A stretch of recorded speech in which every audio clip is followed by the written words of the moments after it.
Hello అండి. Good morning. Welcome back to our channel. అందరూ ఎలా ఉన్నారండి?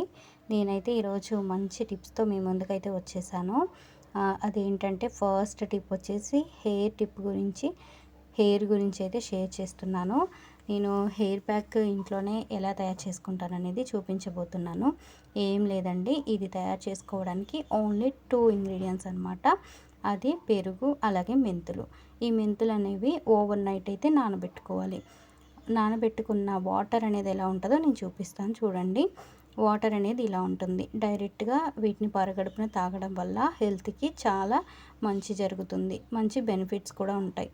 సో ఇట్లా నేనైతే ఇందులోకి పెరుగును కూడా యాడ్ చేసుకొని మంచిగా గ్రైండ్ చేసేసుకున్నాను, మిక్సీ పట్టేసుకున్నాను. అంతేనండి, హెయిర్ ప్యాక్ అయితే రెడీ అయిపోయింది. సో తప్పకుండా మీరు కూడా ట్రై చేయండి, మంచి రిజల్ట్ ఉంటుంది.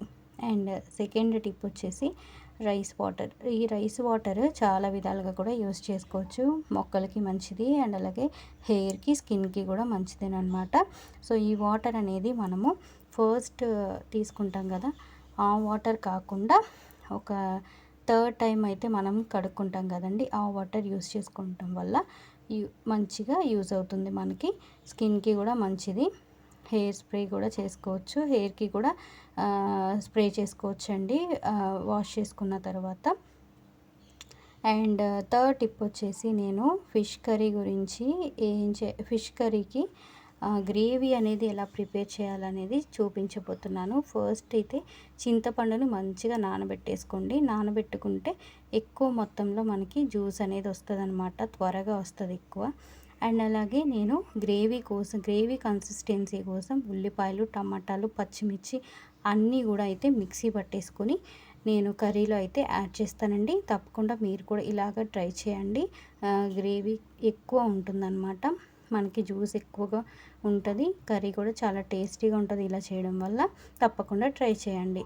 అండ్ లాస్ట్ టిప్ వచ్చేసి నేను ఇలాగా కీరా దోసకాయ, క్యారెట్, బనానా అండ్ అలాగే బీట్రూట్ తీసుకున్నాను.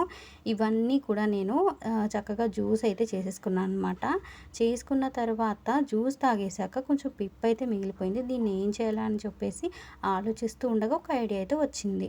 ఆ ఐడియా ఏంటంటే ఫ్రెండ్స్, ఇట్లా నేనైతే ఫ్రిడ్జ్లో ఎగ్స్ పెట్టుకుంటారు కదా, ఆ ట్రైలో అయితే వేసాను అనమాట.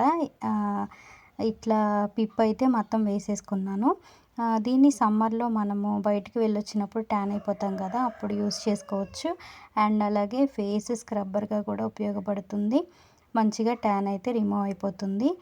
ఇక సమ్మర్లోనే అని కాదండి, నార్మల్గా జిడ్డు చర్మం ఉన్న వాళ్ళకి ఇది బాగా ఉపయోగపడుతుంది. జిడ్డు అనేది రిమూవ్ చేసుకోవచ్చు. సో ఈ టిప్ నచ్చిందా? నచ్చితే తప్పకుండా లైక్ చేయండి, షేర్ చేయండి, సబ్స్క్రైబ్ చేసుకోండి.